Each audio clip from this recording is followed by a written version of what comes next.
Today we have another young Indian with us in the Voice of the Young series. Hello, everyone. Good to be with you again. Today we have with us Nikhil Kumar. He's doing a PhD in public policy at a top university in the US. Let's hear from him. Hi everyone. Thank you, Professor Mathur, for having me. So I am doing a PhD in public policy, as Professor Mathur said, and before this, my background is in engineering. So I did a bachelor's and master's in engineering from India. I'm from Bihar, but like I grew up in Bihar. I stayed away from home most of my young life, like right from the age of around 5 or 6, I think. I stayed away from home in a hostel and like grew up in Patna mostly, although like my home is in a village. Which And village, then which district, Nikhil? Which village, which so district? so the village name is called Kharik and the district is Bhagalpur. So it's like 35 kilometers from Bhagalpur in Bihar. Okay. All Yeah. right. And like my parents, so when I was growing up, there weren't many schools, good schools in the village. So my parents sent me initially to a village in the nearby town, but there was a bus accident, so the bus stopped coming. So I had to like the middle of the year, I was enrolled in the village school for a while, but then my mom wasn't satisfied with the way things were going, so. Uh, they sent me to a hostel in Patna. So I was like from kindergarten, like UKG to standard 10th, I was in Patna in a hostel. And I stayed in the same school for the entire like 11 years Wow. there. Okay. And then after that, I was in Bokaro. I was preparing for the JEE examinations in Bokaro. And then I cleared those examinations and then I came to Mumbai. That was a big shock. Coming to Mumbai, I think Bokaro was also a bit of a shock, but Bombay was a like very very big shock. But like I was there for 5 years. I did both a bachelor's and a master's. It's from IIT. Uh, yeah, IIT Bombay. I was at IIT Bombay, uh, and then that was I think one of the times like growing up in India. If you I was pretty good at school studies and no one forced me to do anything, I think, but just like all the conversations with the hostel warden and my parents was always about engineering and IITs, and I wasn't really good at, I would say, biology, so engineering was the natural science, and I don't think I ever thought of like arts or commerce at all. That's I think that's the way it was back then.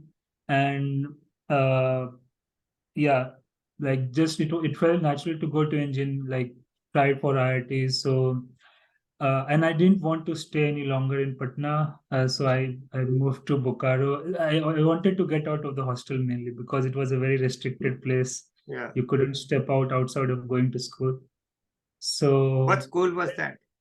St. Karen's High School, Okay. But it's all still school there. hostels, all school hostels are like that, very So this was restricted. like a school was separate from the hostel, not a boarding school. Okay. So like hostel was its own thing, and they used to have like kids from all over the state. Okay. And most of the students were in the same school, but some students were in different schools.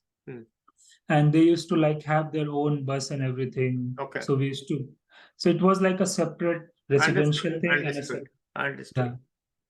And then so Bokaro was also like I had more freedom and independence. So like that was also a different experience moving from Patna to, and it's a much more quieter place. It's like it's called Bokaro Steel City. So Yes. most of the people were SAIL, like kids of SAIL employees, the Steel Authority of India Limited, which is in Bokaro. So it was a very different sort of the socioeconomic profile, I would say, was also different of all the students.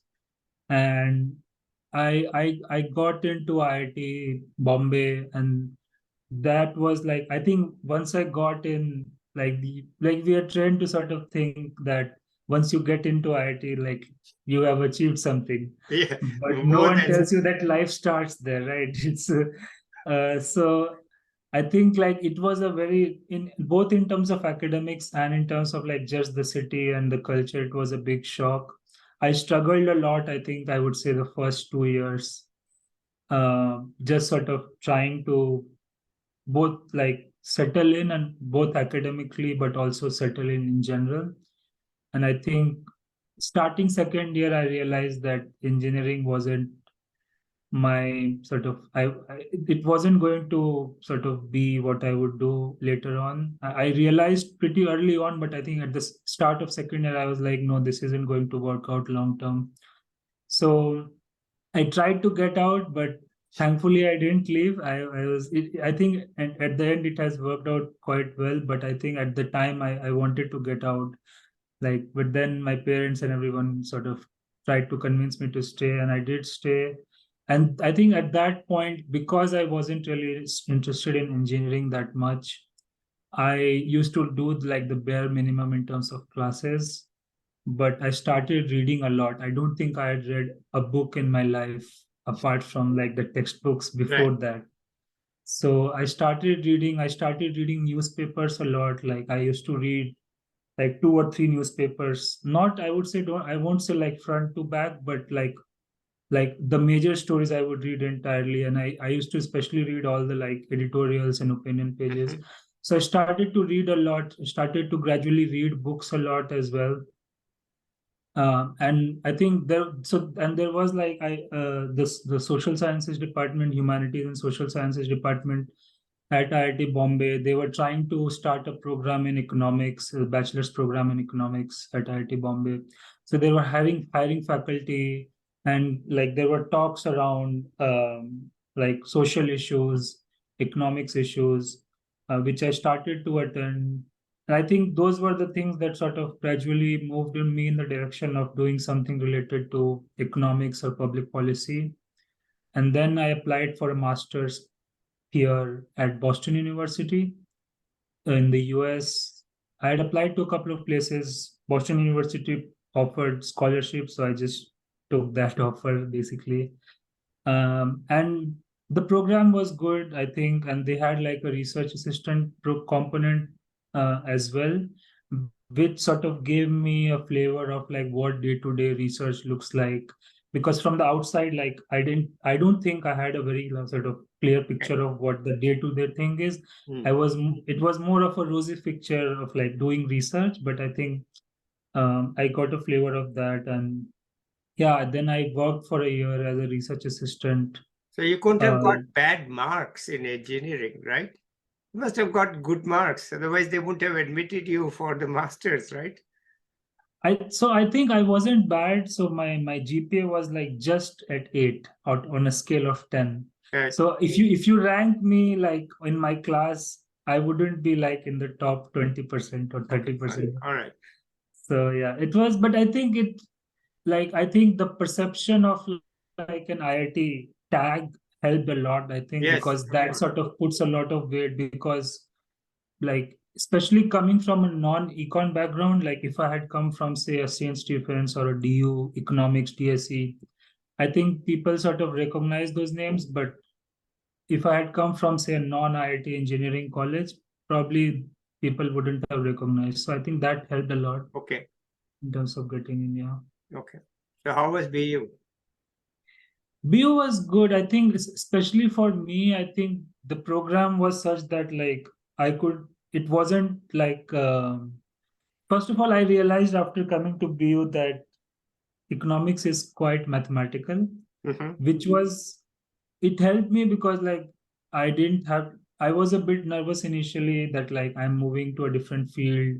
How would it go and all of that? But I think once I saw that like it was quite mathematical and I was good at sort of math, at least the kind of math that econ needs. Yeah.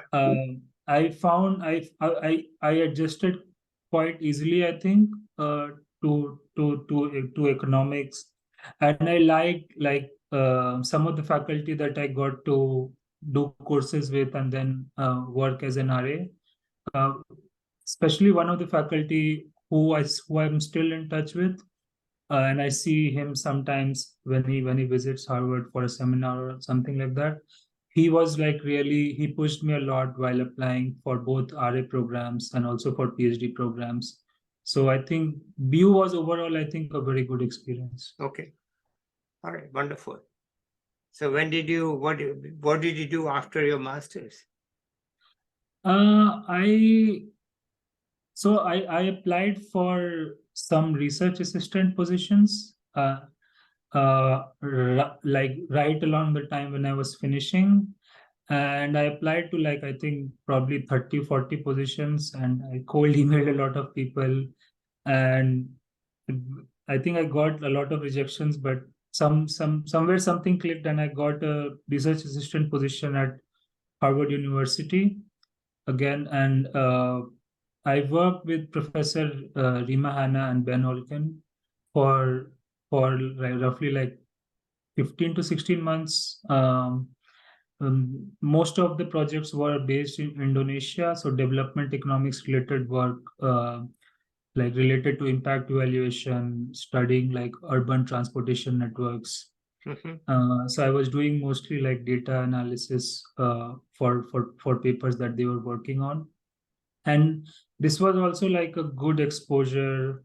I started to attend like work seminars at the econ department at Harvard, and started to see like what kind of works people were presenting, and that sort of made me more interested in research in economics. Okay. And so then you bit the bullet and applied. Yeah. Yeah, I think like one of the things I wanted to say was like like that there were some issues in between related to like getting employment authorization because of like the visa and everything. And I think this is something that international students should also always like we have to be always sort of um we always have that pressure of like getting everything in order before the timeline expires. So I just wanted to mention that like for people who are listening in. Yeah, I applied to like I applied to like almost 20, 25 places for PhD programs. I wanted to like apply broadly and get in the first shot and not have to like uh, keep applying again. So I applied for PhD programs, uh, and I had some good offers, and like both in the economics, like pure PhD in economics programs.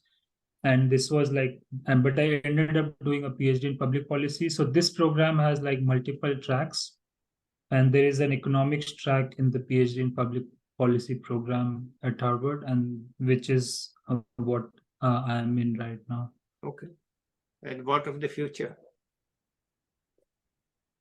I don't know yet. I think I am. So this is still like my first year. I just finished my first year. So I'm so this summer I'm just reading books like articles, and I'll work as a research assistant in July, and like in July for a month and a half.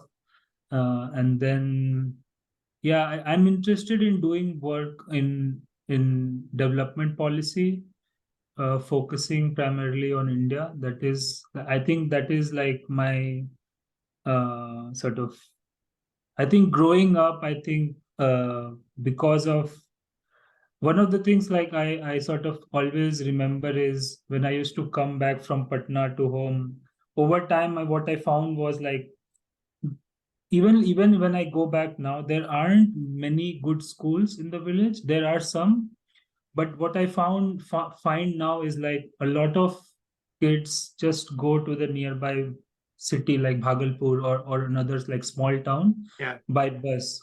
So because of like roads improving, uh, education has improved. So it's not just like you have to build schools to like improve education. So I think education is one field I think I would like to do research on, and how like different policies which are not always related to education have impacted education and probably other outcomes as well.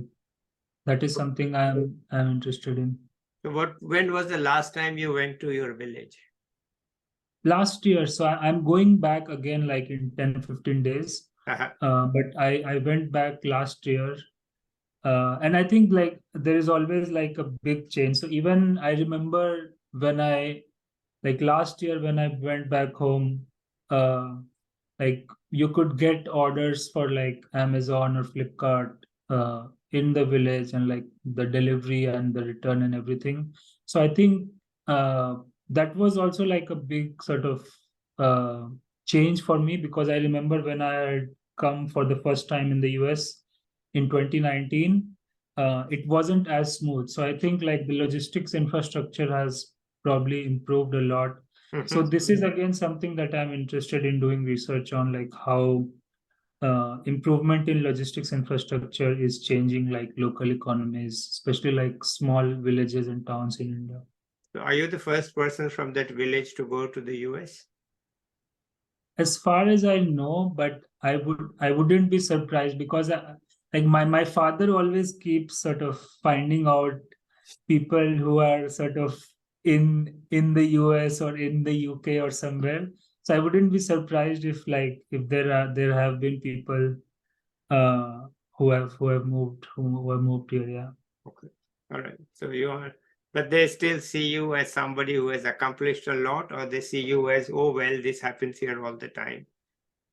I think I would like to think that at least my parents think that that I have accomplished something. Hmm. Uh, I think it was like a bit of a surprise for them, because like economics isn't something like growing up, even for me, it wasn't like a big deal in terms of like a career.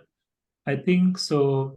And like when I first told them that like engineering isn't working out, I think it took them a while to sort of uh, be on board with that. Mm. And yeah, I think it's also like I think like it will probably take a while to sort of get out of that mindset of like engineering or like medical, Yeah. becoming the doctor or an engineer is the only sort of Right. solution Right. in terms of like what people should do. Mm. So I think that's probably yeah, it will probably take a while to sort of have that like automatic acceptance, which an IITian, it's not even an engineer, it's an IITian, which is Yeah. which Yeah. is sort It's of special. It's a special yeah. brand. Okay. Yeah. Yeah. Okay. Good. All right. I think, is there anything else you'd like to say, share with others, or tell me? I think like in terms of if people are interested in uh, applying to colleges in the US or anywhere, like I have always like people, whenever like students have contacted me on LinkedIn, I have always tried to like speak with them or like help them out in any way possible. So like if anyone sort of watches this and is interested, I would be happy to sort of help out in any way that I can. I Mhm. think one of the things is like one of the things which I found out like during this entire sort of 3-4 years is that there are lots of like hidden curriculum, which in the sense that you don't find those things out on the university websites, or like what is out there in the public. And although I think like there more of this information is out there, like how to apply, what kind of statement of purpose you should have and all of that. Mm. But I think like yeah, I think like I want to like help students who want to like do a PhD or do a master's in a good college, and sort of yeah, I would be like uh, glad to like help out Okay. anyone. That's Yeah. very good of you. It's very, very generous. I'm sure your time is not so free. But that's very generous. Okay, so shall we end it here now? Yeah. Okay. Okay, so let's say bye to the viewers. And I'll say I'll be back with another, either an expert or a voice of the young person. And till then, bye from me. Okay. Yeah. Okay. Bye, everyone.